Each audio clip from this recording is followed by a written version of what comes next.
Sente-se, por gentileza. Pode aplaudir. Pode aplaudir. Obrigado, viu? Tempo precioso de louvor e de adoração. No próximo ano, de 17 a 27 de janeiro, né, Fabi? Teremos a nossa viagem missionária para Cajazeiras. Você pode se programar. Estamos adiantando aí um pouquinho e anunciando desde agora, para que você tenha o tempo de se programar as suas férias, até para que você possa também parcelar.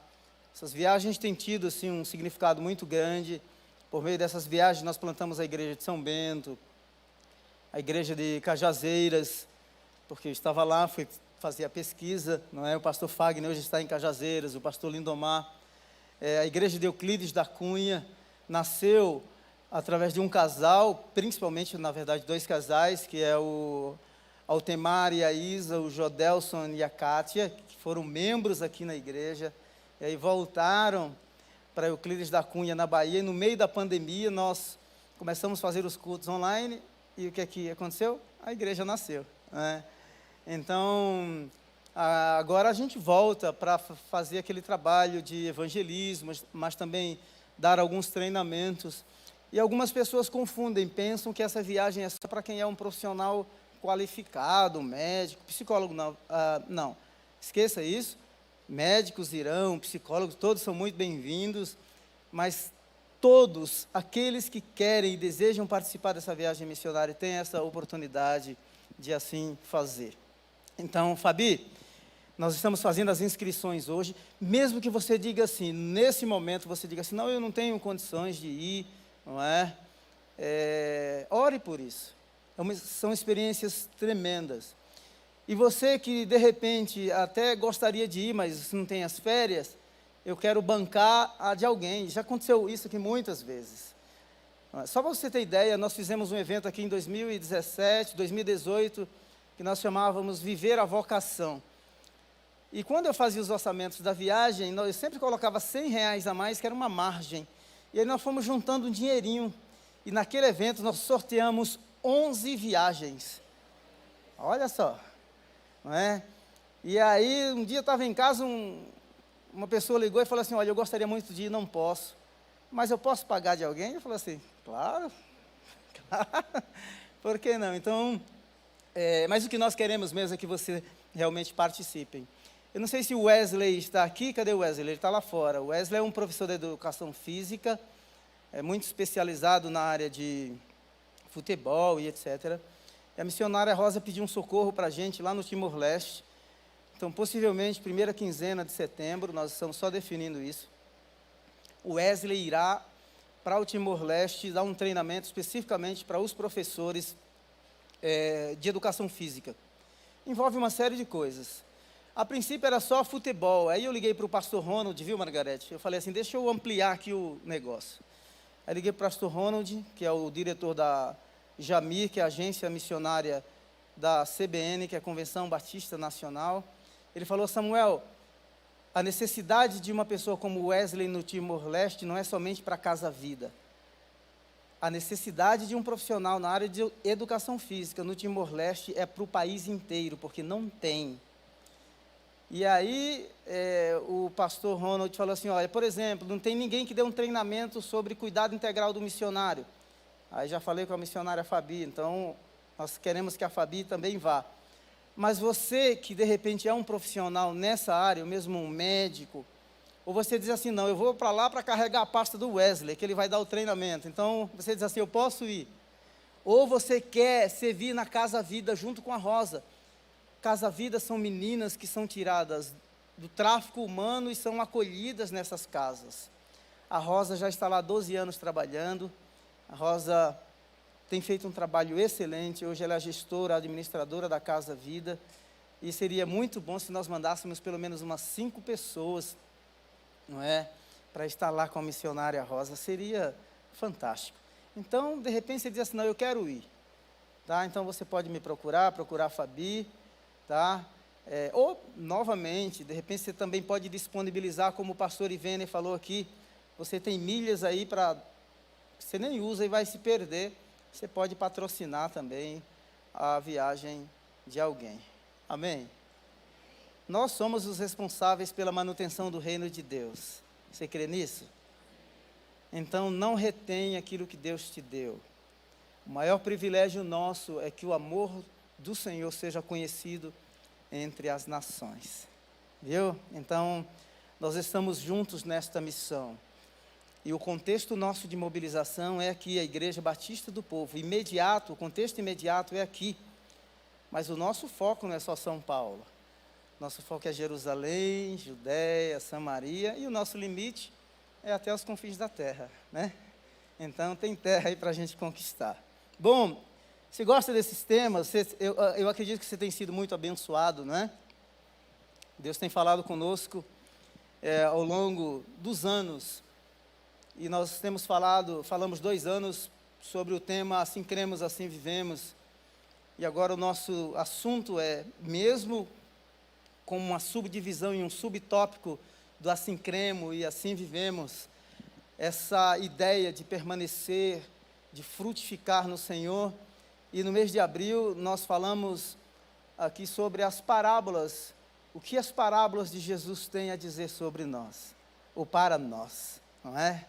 E essa parábola ela é muito rica, a parábola do filho pródigo. Alguns anos atrás, inclusive eu tenho esse livro até hoje, é que eu estou numa mudança da minha biblioteca, eu não consegui achá-lo.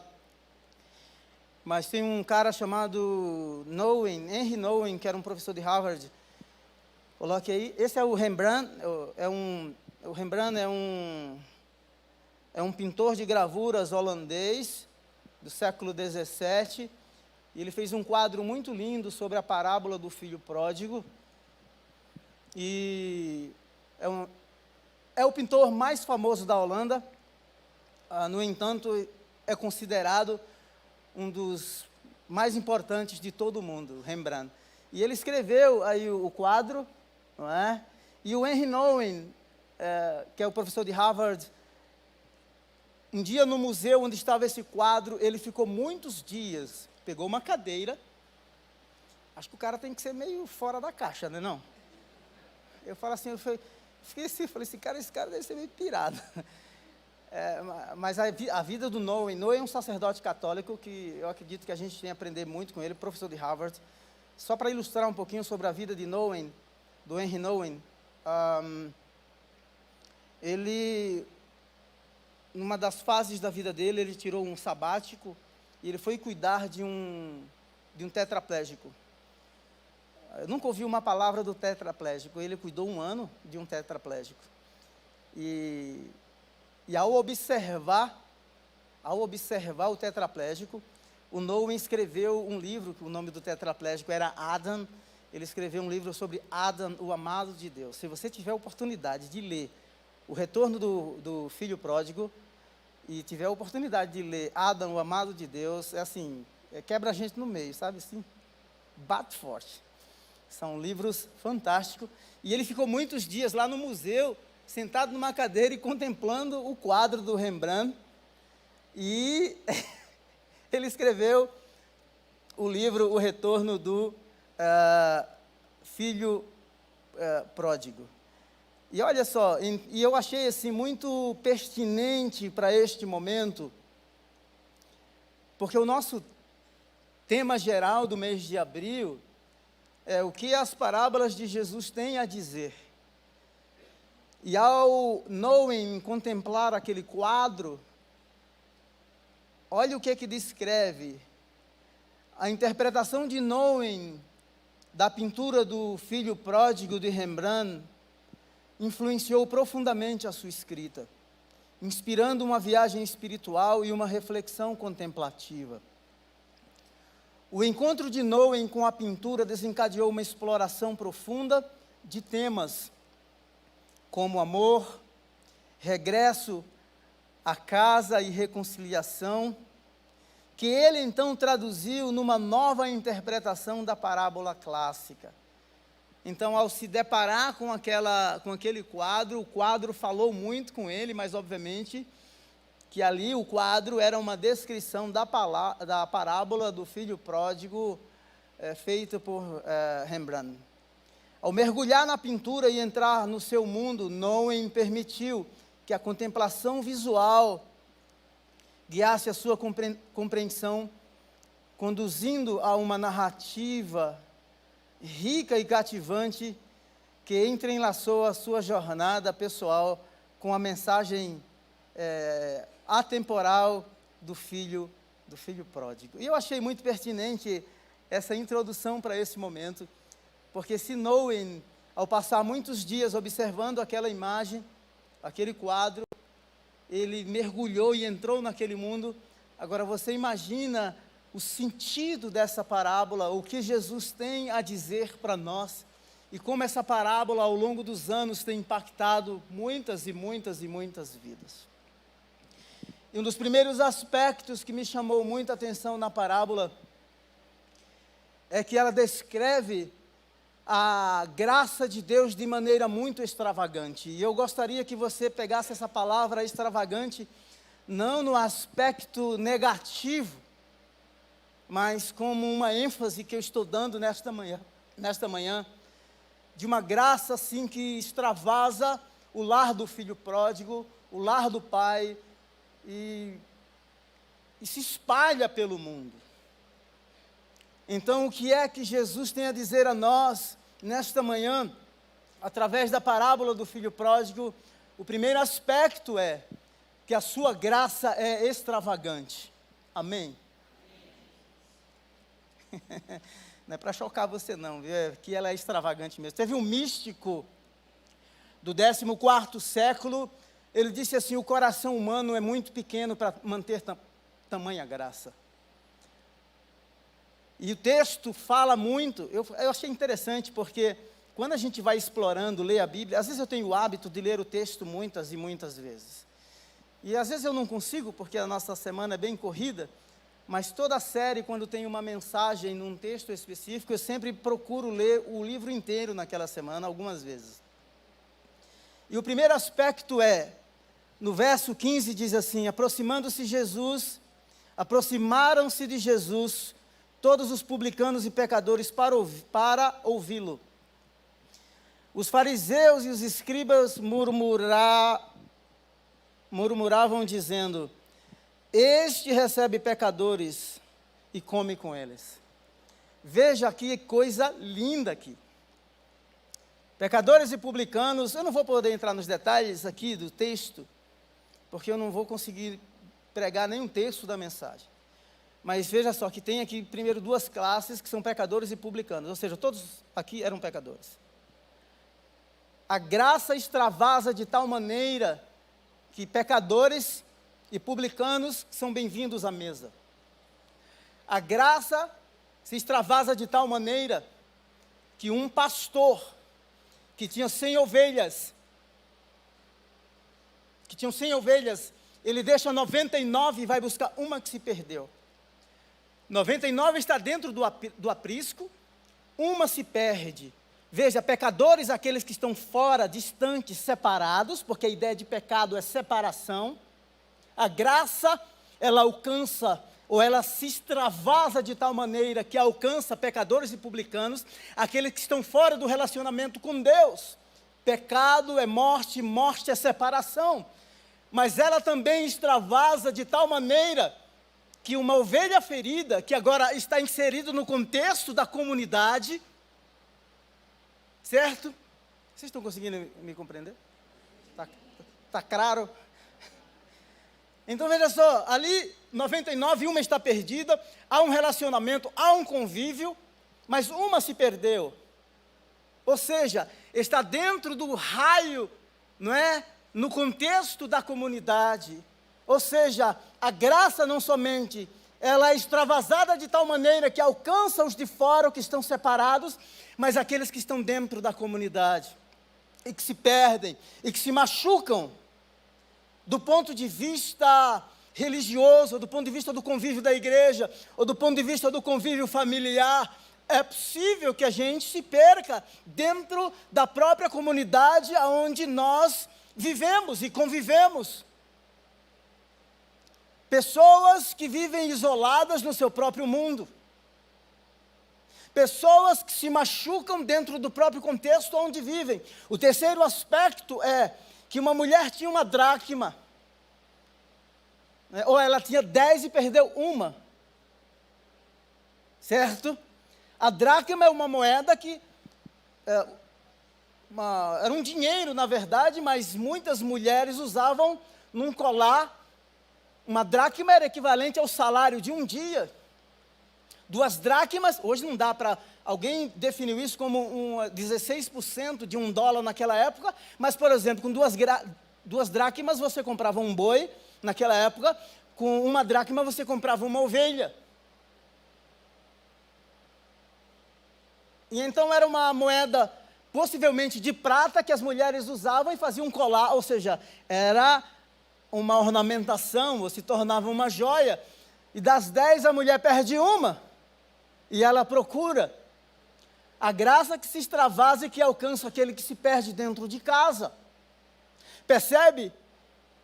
Como a graça de Deus se extravasa a alcançar os pecadores, aqueles que se perdem dentro, vamos dizer, da comunidade, ou dentro da própria cidade, ou dentro da própria família, ou aqueles que se perdem dentro da própria casa, como a dracma. E o interessante é que a mulher procura até encontrar, e quando ela encontra a dracma, ela celebra, ela convida as amigas e diz assim, vamos celebrar. O terceiro aspecto em que a graça de Deus é extravagante é que o filho pródigo, na semana que vem eu vou falar sobre o filho mais velho, porque o nosso tema da semana que vem será paternidade, então eu já vou emendar o beabá, pode ser assim? Então eu vou deixar o filho mais velho para a semana que vem, tá bom? Então olha aqui, preste atenção, porque isso é muito importante para nós. O filho pródigo disse para o pai, pai, dê-me parte da minha herança, dê-me parte da minha riqueza. E ele parte para um lugar distante. Isso é tremendo. A graça que alcança o pecador separado, a graça que alcança a ovelha perdida que se fere dentro da própria comunidade, a graça que alcança aquele que se perde dentro do seio familiar, do convívio da casa como a dracma perdida, mas a graça que alcança um filho que se vai para um lugar muito distante. Por isso a graça de Deus, ela é extravagante. Então veja aqui que há uma expressão, e quando a gente fala de graça, graça é favor imerecível, algo que não merecemos. As pessoas, algumas descrevem Deus, independente da sua criação, dependendo aí do seu background, né? Eu não sei quais são as descrições que você faz de Deus. Ou se você tivesse que pintar um quadro como Rembrandt pintou, e Nowen escreveu o seu livro, O Retorno do Filho Pródigo. Se você tivesse que escrever um quadro sobre a parábola do filho pródigo, eu não sei qual seria a descrição dessa parábola, ou desse quadro. Mas aqui nós temos na parábola do filho pródigo, um quadro pintado da expressão graciosa do amor de Deus. Da graça que alcança o mundo. Porque Deus amou o mundo de tal maneira que deu seu Filho unigênito, para que todo aquele que nele crê não morra, mas tenha vida eterna. A graça do Senhor está em todo lugar, presente. Por isso que o mal não tomou conta. Por isso que as trevas não prevalecem. Por isso que as portas do inferno não prevalecem contra a igreja do Senhor. Por isso que aonde estiverem 2 ou 3 reunidos no meu nome, eu ali estou. A graça do Senhor que extravasa. A graça do Senhor que encontra a humanidade no lugar, às vezes mais nos ambientes mais hostis, mais calamitosos, uma ovelha ferida, um pecador, separado, um fariseu crítico que pede um encontro privado com Jesus. Uma mulher pecadora que, ao se arrepender, quebra o seu perfume mais precioso e unge Jesus. Perfuma os pés do Mestre, porque experimenta a sua graça. Como está escrito em Mateus, quando Maria Madalena quebra aquele perfume e unge os pés de Jesus. O segundo aspecto é que a parábola fala que somente Deus pode atribuir a nós o real valor. Eu vou abrir um parêntese aqui. Eu vou falar de algo muito forte para vocês. Pelo pecado, nós não temos a capacidade de exercer uma justiça perfeita. Por isso que em Mateus, no capítulo 7, diz assim, olha, não julgue para que você não seja julgado. Como pode querer tu tirar o argueiro que está no olho do teu irmão, se tu não consegue tirar a trave que está no teu? Então é o seguinte, toma o teu lugar. A tua posição é outra, de servo, de pecador que merece a graça de Deus, que é bem-vindo à mesa, mas a nossa posição não é posição de juiz. Nós temos visto um movimento global que incita o ódio, que incita a segregação. Existe uma cultura chamada de cultura woke. A palavra woke é o passado simples do verbo inglês wake, despertar. E a ideia é de estar atento. Onde houver injustiça, os seguidores dessa cultura woke, onde há desigualdade, onde há exploração, eles querem protestar. Querem protestar. Eu acho que nós, sim, a justiça de Deus, apesar de sermos imperfeitos, mas tendo o conhecimento, é possível que a gente, sem partidarismo e sem segregar pessoas, livres do preconceito e do racismo, ou da cristofobia, porque todo mundo fala de islamofobia, não é? E tantas outras fobias, tendo princípios muito bem apurados, éticos e morais, pautados nos ensinamentos de Jesus,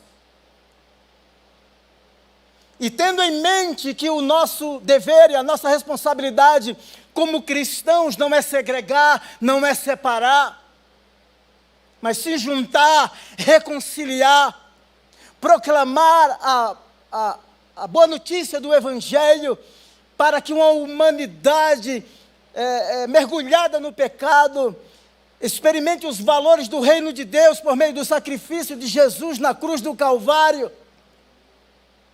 E é por meio desse modelo de vida, ou seja, nele, gregos e judeus, homens e mulheres, são reconciliados com o Deus Pai. Acontece que o que eu tenho percebido é que essa cultura global, que muitos jovens têm seguido, sem analisar, sem crivo, sem parâmetros, simplesmente por causa que são influenciados pela mídia e seguem sem realmente depurar ou analisar o que está sendo dito. Os movimentos ou os protestos pró-Palestina.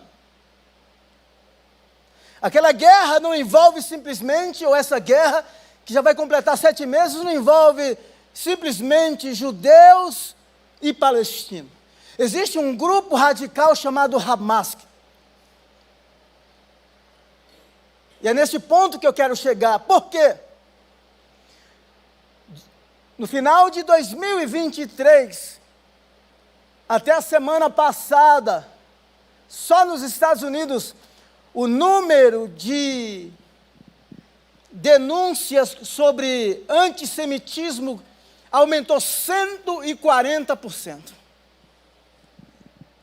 8.780 e tantos casos e denúncias de antissemitismo.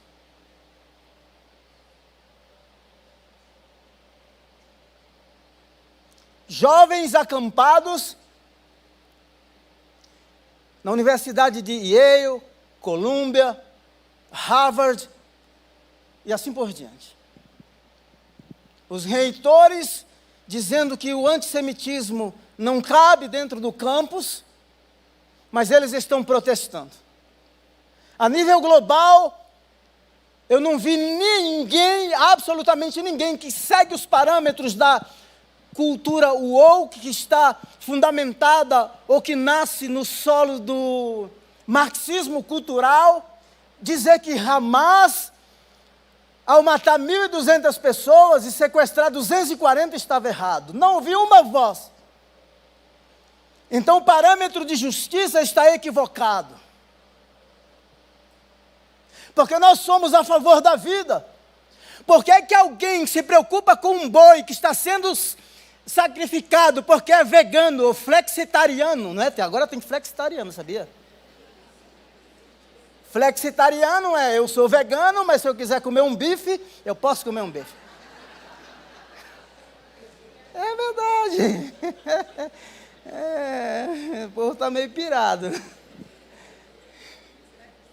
É flexitariano. Eu prefiro peixe com farinha. Maniçoba, Dani. Então veja, Deus que consegue atribuir e atribui o real valor. Somente Ele pode fazer isso. Ele deixa 99 e vai buscar uma.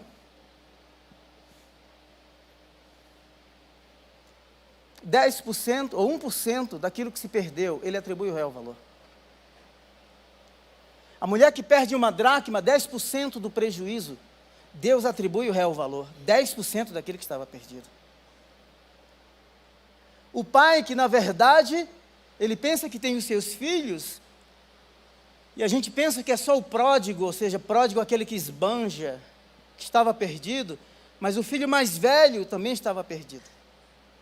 100% de perdas.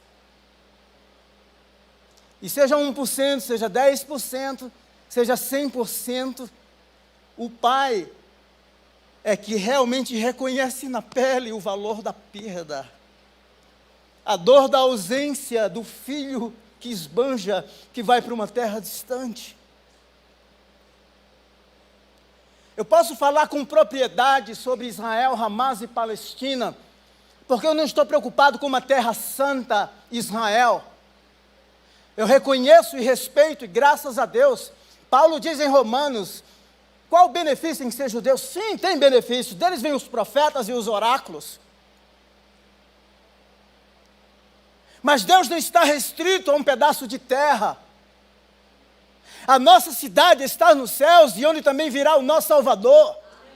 Você pode fazer quantas viagens, ou seja lá, quantas peregrinações você quiser, e se puder fazer do ponto de vista cultural, histórico, teológico, faça. Mas a terra onde Ele habita hoje, não é Jerusalém, não é Santiago de Compostela, não é Aparecida do Norte. A terra onde Ele habita hoje é o nosso coração.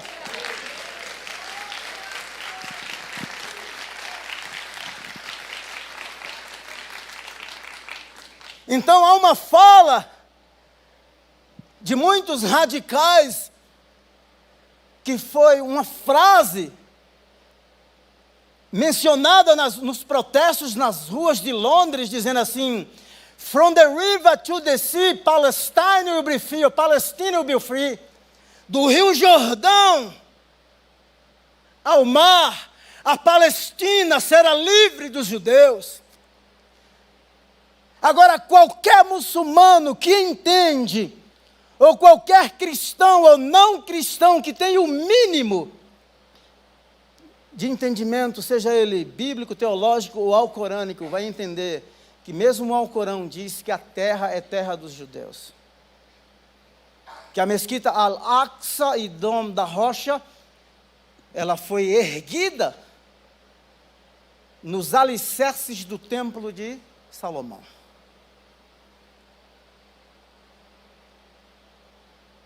Então, quando eu olho o coração desse Deus, é que somente por meio da cruz, onde há inimizade, onde havia inimizade entre gregos e judeus, não é?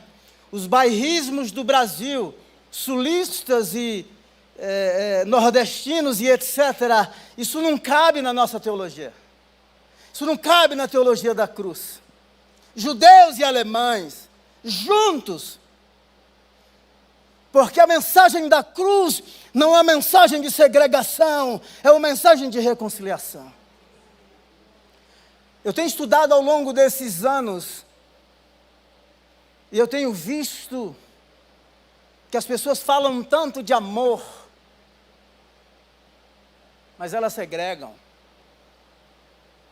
Falam de inclusão, mas nós vivemos num mundo em que pessoas são excluídas, segregadas, e mais, endossadas por algumas ideologias. Eu comecei a ler um livro sobre os 10 mitos sobre Israel, de um cara chamado Ali Pape. Quando eu li as 10 primeiras páginas, que era uma ideologia totalmente tendenciosa, eu parei de ler o livro. Em dado momento eu vou ler, mas eu falei assim, eu não quero isso para esse momento. Porque a mensagem do Evangelho não é uma mensagem que segrega. Nós não queremos dominar uma terra. Nós queremos que por meio da mensagem proclamada, a graça que extravasa, que traz para a mesa o publicano e o pecador, que encontra o que se perde dentro da comunidade, o coração de um Deus que atribui o real valor, seja 1, seja 10%, ou seja, perda total. A mensagem que resgata é a mesma. O convite para vir à mesa se estende a todos. E me deixe ler algumas coisas aqui. Se você não gostar, que está ouvindo aqui, ou que vai ouvir pela internet, você tem que ter razões bíblicas, históricas e alcorânicas para falar alguma coisa. Às vezes eu publico alguma coisa e falo assim, ó, se for comentar, não fala besteira.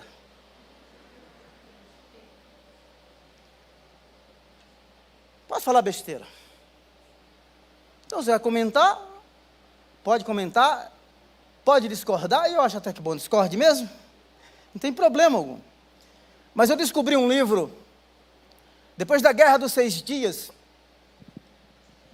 a Liga Árabe se reuniu na capital do Sudão, em 1968, e esse livro foi publicado em 1968, ele, na verdade, ele não foi publicado o livro, foi publicado o resumo, porque o livro tem 930 páginas. Então, eles publicaram um resumo do livro. Então, eles publicaram o livro, depois lançaram 4 edições, e a edição digital ela saiu em 2011. Porque alega-se muito de que, por favor, se você é um muçulmano e vai me ouvir, está ouvindo essa mensagem, eu respeito aquilo que você crê, aquilo que você acredita, um respeito mais profundo, mas o que eu vou dizer e o que eu vou mencionar aqui é evocar o coração de um Deus que ama as pessoas, que ama o mundo, mas mostrar de onde vem toda essa fundamentação a partir dessa conferência de 1968, desses protestos globais que incitam o ódio e a segregação. Então, na conferência de 1968, primeiro chegou-se à conclusão de que, está tudo citado, me deixe ler aqui o nome do livro, que é Al-Azhar, que é uma conferência na Universidade do Egito, depois que teve, e que é uma perspectiva teológica dos teólogos islâmicos sobre judeus e Israel. Então, o que eu vou dizer aqui não é Samuel que está dizendo. O que eu vou dizer aqui é um extrato do livro que eles publicaram. E para mostrar que o Deus da Bíblia é diferente do Deus do Alcorão. Primeira coisa que eles dizem: os judeus e Israel são denegridos como totalmente errados, sem qualquer direito à sua causa. E a sua causa é considerada desprovida de qualquer mérito. Ou seja, não tem direito a nada, de reivindicar absolutamente nada. Os porta-vozes árabes afirmam que, olha só, essa aqui é uma fala de hoje. Os porta-vozes árabes afirmam que diferenciam meticulosamente entre sionismo e judaísmo. Sionismo e judaísmo é que alguns muçulmanos ou teólogos vão dizer assim: nós não temos nada contra os judeus, mas nós temos tudo contra os sionistas, que vieram da Europa e assim por diante. Agora, olha o que os conferencistas vão dizer sobre isso, sobre essa fala. O ódio do sionismo é descrito como emanado da perversidade do judaísmo. Sionismo e judeus são tratados como sinônimos. Na declaração do Hamas de 1998, eles diziam sim, essa mesma frase: judeus e sionistas têm que ser varridos da terra. Aí atualizaram isso na declaração de 2017, dizendo assim, retificaram dizendo assim: não, nós não temos nada contra os judeus, nós temos tudo contra os sionistas. Só que eles querem tomar a terra. Eles querem a terra. Agora, por que fizeram isso? Porque em 2016, eu sei que isso aqui é um tanto pesado, mas nós vamos chegar daqui a pouco na Bíblia. Mas é simplesmente para dizer que a gente não pode seguir o movimento dos ecos de uma cultura tendenciosa, segregacionista, sabe? Protestando sem saber por que está protestando. Sem ter o maior conhecimento dessas vozes que estão reverberando na mídia.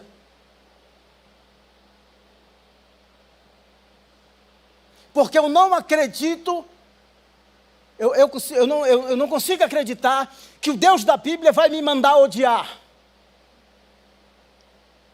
Pelo contrário, Ele diz para a gente amar os nossos próprios inimigos. Ele diz: se alguém te obrigar a andar 1 milha, anda 2, tem hora que a gente anda umas 500, né? Não dá vontade de mandar catar coquinho, não é? Mas a gente anda. A gente se sacrifica pelo outro. Porque nós entendemos que nós não somos bonzinhos, nós estamos num processo de crescimento e de amadurecimento. Então, nesse livro, veja o que eles dizem. O ódio emana. Então, não há diferença.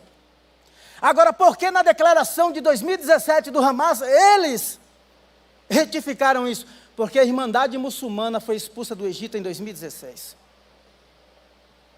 Mas se você ler a declaração atualizada do Hamas de 2023, tomar a cidade, continua lá, presente. Eu só vou ler mais uma frase que eu não quero me estender muito nesse assunto.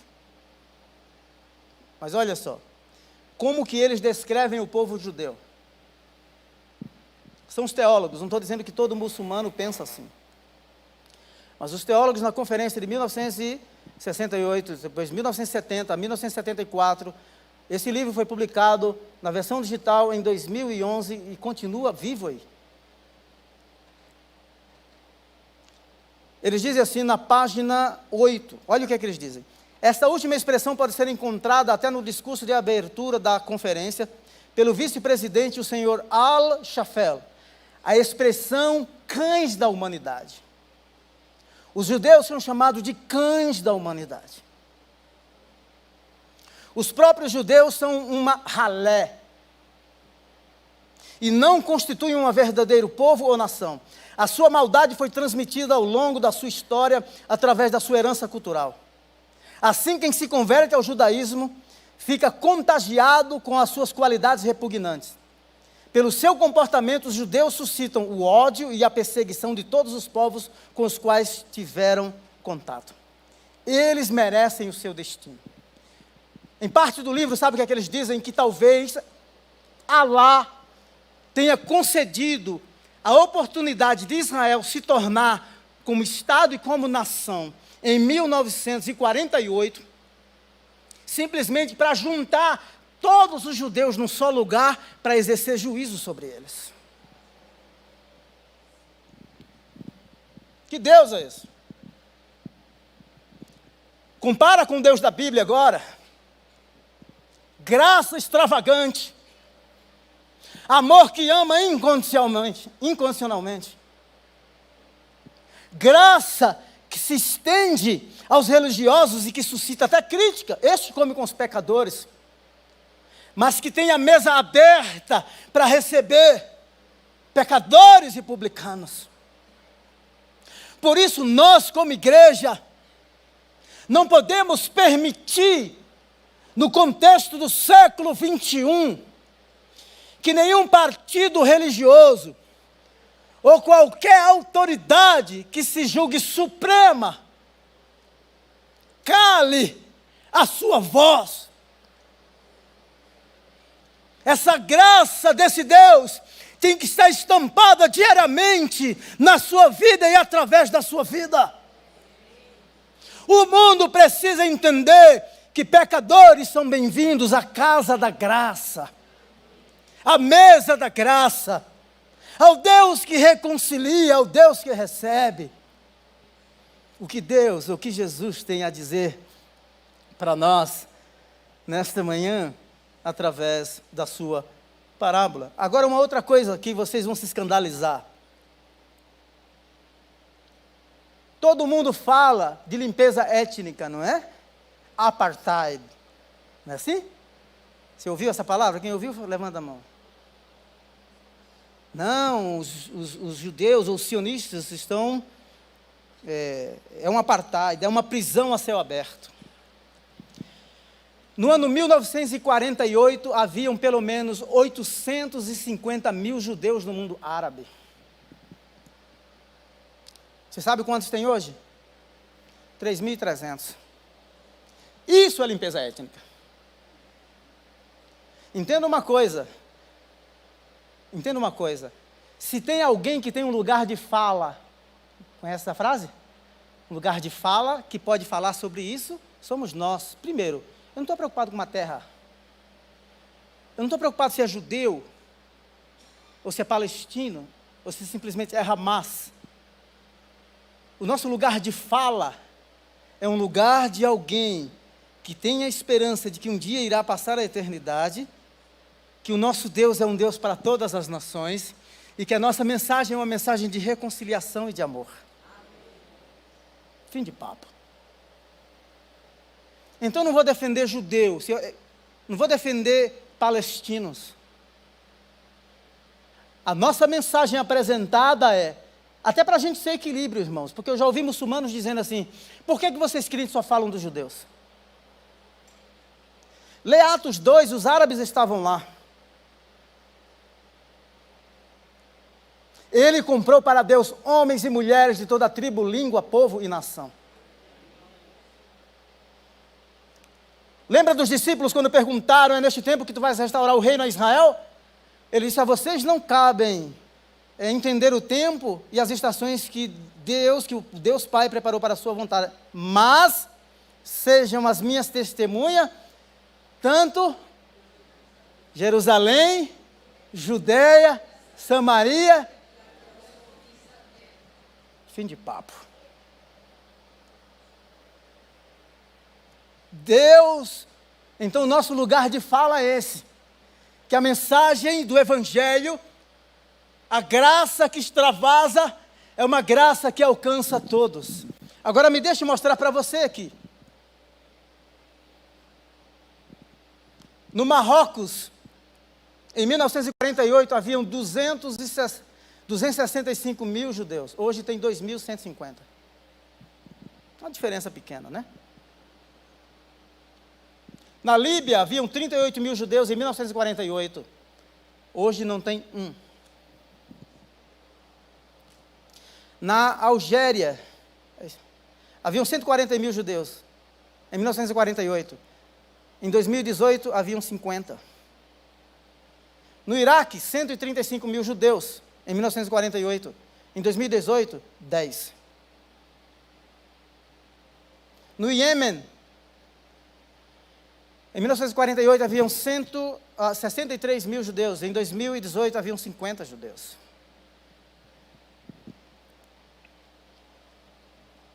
Egito, 1948, 75 mil judeus. 2018, 100 judeus.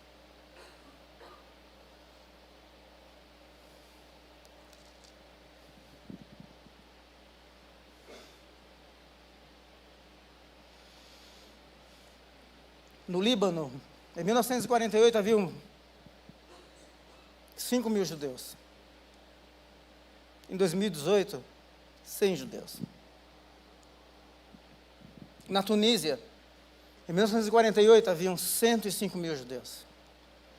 Em 2018, 1.050 judeus.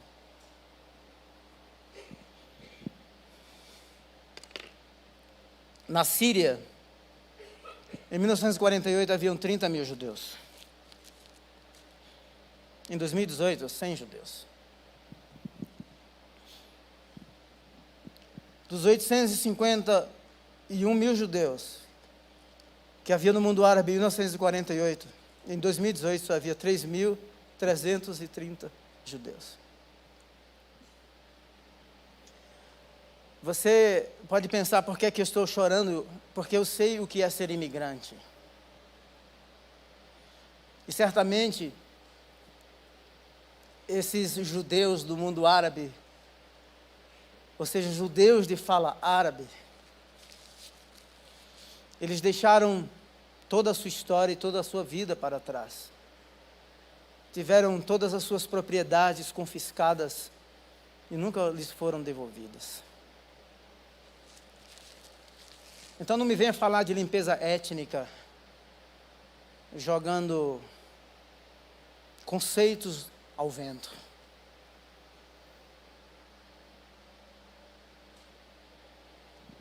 Na primeira Nakba, ou na Nakba, que significa catástrofe, em 1948, cerca de 500 mil palestinos, ou 700 mil, se refugiaram, se espalharam pelo mundo. Até hoje, muitos deles vivem como refugiados na Jordânia e em várias partes do mundo. Dos cerca de 9 milhões de judeus que viviam na Europa, e que a sua maioria voltou para Israel. A sociedade israelita, o país os acolheu. E eles foram imediatamente, ou dentro de um processo muito curto, integrados à própria comunidade judaica. Eu estou falando isso para que a gente entenda que nós, como igreja, não podemos seguir o discurso da cultura mundana.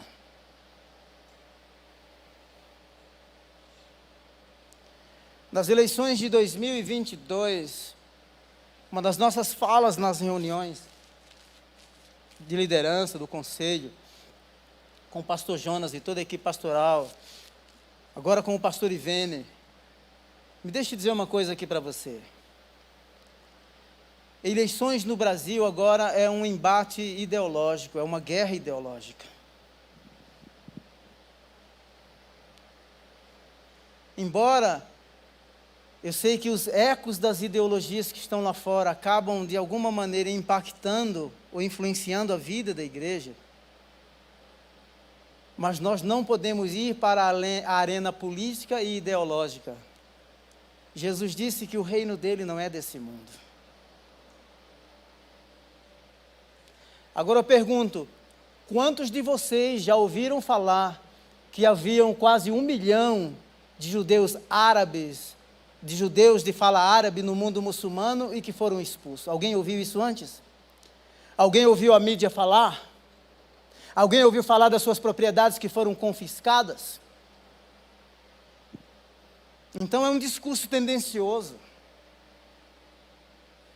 Agora, como pode alguém se preocupar com a preservação da natureza, e devemos nos preocupar, com a criação do boi, não é, que consome milhares de litros de água e que vai afetar toda a natureza, e não se preocupa com quase 1 milhão de judeus que saíram do mundo árabe, que tiveram suas propriedades confiscadas, que deixaram as suas raízes para trás.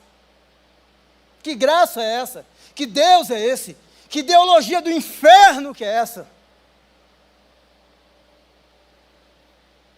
Olha o Deus da Bíblia. Olha o pai que olha o horizonte, a campina, e espera o filho maltrapilho chegar.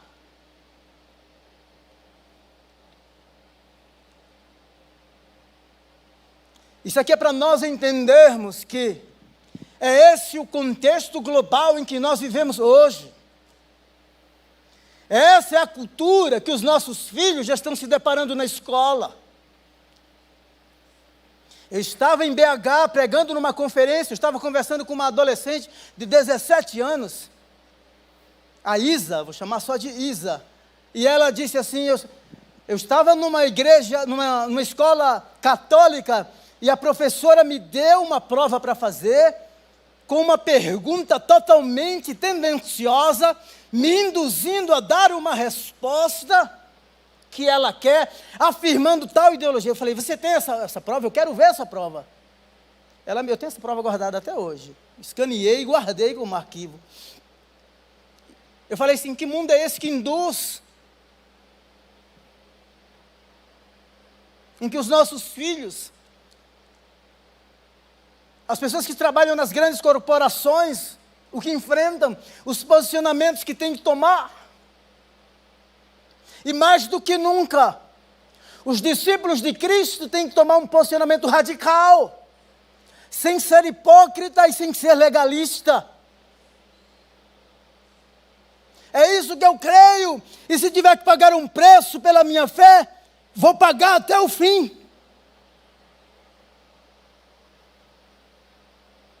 Mas vou me posicionar, não vou negociar os meus valores. Deixa eu olhar a hora.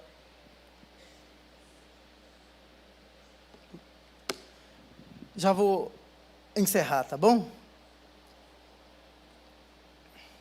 O pastor que deixa as 99.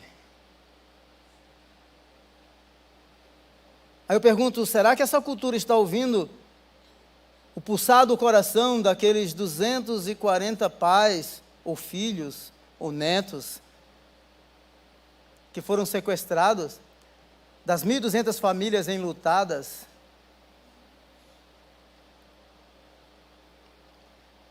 Um outro aspecto que Jesus fala nessa parábola é sobre a casa da graça. A casa do Pai é a casa da graça. Viver aventuras, às vezes nós colhemos frutos que não são bons. Ele foi para uma terra distante e extravasou tudo. Os recursos se acabaram. E de repente, num lugar pior que um judeu poderia estar, vamos pensar assim, que era cuidar de porcos, um lugar totalmente contaminado, infectado, e certamente ele estava infectado. É ali que ele diz assim, quantos jornaleiros, quantos empregados na casa do meu pai? Tem abundância de tudo, e eu aqui padecendo de fome. Primeiro, na casa do Pai, no lugar da graça, há alimento suficiente. Então a vida comunitária com a igreja é importante. Não entre nesse aspecto da cultura, não é, do culto online, ou dessa vida individualizada. Quando eu falo de vida individualizada, porque fala-se de comunidade no Facebook, dos seguidores do Instagram, não é? Dos seguidores do Twitter. Seguidor coisa nenhuma. Entende? Devemos usar essas ferramentas, sim, para que a graça seja estampada e conhecida através dela. Mas tudo isso endossa cada vez mais e mais a individualidade, massageia o meu ego, porque olha quantos likes, quantas visualizações, não é? Quantas palminhas tem lá, quantos dedinhos levantados, ou quando não vem levantado, vem assim, e aí a autoestima vai lá para baixo. Para com isso. Na casa da graça, há alimento suficiente. O filho tem consciência disso. E não importa quão maltrapilho ele chegue, mal cheiroso, há um pai que espera. E não importa o estado do retorno, não importa a condição externa, estética, espiritual ou psicoemocional, o retorno do pródigo do filho pródigo, que nunca deixou de ser filho, será recebido com festas na casa da graça. Não é tremendo isso? Sem sermões, não é? Sem rejeição, mas com beijo, com abraço, com acolhimento. Mata o boi gordo. Olha aqui, esse era o lado gaúcho de Deus, né? Mata o boi gordo, põe a picanha para assar. Esse filho estava perdido, toca o instrumento, vamos fazer festa. Não é tempo para discussões obsoletas, superficiais, não. Ele estava perdido, a graça o alcançou. Não é tempo para críticas, mas para nos alegrarmos, porque o filho que estava perdido foi achado. Foi achado ferido, sujo e fedido, mas que merece abraço, que merece amor, e que merece festa, porque o lugar dele naquela casa continuava vazio, e só o pai é que podia compreender de maneira muito profunda o sentido que aquele filho tinha dentro daquela casa. Então não seja um pai crítico, que só desce o pau, que dá os sermões, que às vezes não bate com a mão, mas bate com as palavras, que não acolhe, mas que arreda, que põe para longe. Que a sua casa seja uma casa onde a graça do Deus Pai habita. A sua casa é lugar de reconciliação. O mundo vai bater muito. E aqueles que foram para lá voltam feridos, maltrapilhos e fedidos.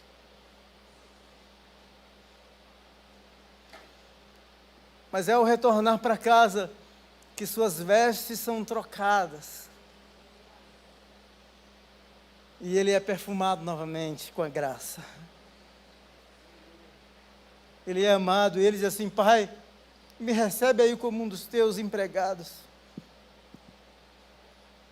Empregado não tem vaga para empregado. O que tem uma vaga vazia de um filho que se foi e que voltou e que é muito bem-vindo à casa da graça.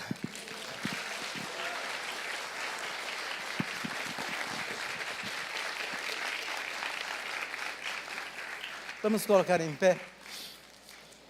Meio choroso hoje, hein? Fazer igual o meu irmão, teve até chorinho hoje. Obrigado. Eu queria que a gente fizesse diferente aqui. Eu queria que a gente fizesse aqui um barulho de palmas e louvor a esse Deus cuja graça é extravagante. Enquanto você fizer esse barulho de louvor e de gratidão ao Senhor, você pode também verbalizar e falar e agradecer-lhes assim: Deus, obrigado por isso, obrigado por aquilo. Obrigado, Senhor. Obrigado por teu amor. Obrigado por esse ambiente de reconciliação, de cura. Obrigado por esse ambiente de acolhimento. Obrigado pelo teu olhar sempre no horizonte, nos aguardando. Obrigado pela festa, obrigado pela celebração, obrigado pela graça que toca a nossa vida, mas que toca os céus. Obrigado porque os pecadores são bem-vindos à mesa. Obrigado pelo real valor que o Senhor nos atribuiu. Obrigado por teres nos alcançado nos ambientes mais hostis, mais espúrios, mais ingratos, mais cruéis. Mas o teu amor e a tua graça nos alcançou. Nós agora não somos mais forasteiros, nós não somos mais estrangeiros, mas somos partes da família. Somos filhos e filhas que foram alcançados pelo teu amor e pela tua graça. Em nome de Jesus. Em nome de Jesus. Se você não é crente, ou você está um crente meio mequetrefe aí, não é? Meio... se você está nos ouvindo pela internet e você também não é crente, está conosco pela primeira vez, essa mensagem aqui é uma mensagem para nós, como família, como comunidade da fé. Mas se você quer juntar-se a nós, entregando a sua vida para Jesus, vai aparecer um número aí. Tem alguém aqui hoje que nos visita pela primeira vez, que não é crente, que quer entregar a sua vida para Jesus? Levanta a sua mão assim. Tem alguém? Aqui? O senhor pode vir aqui na frente, à frente?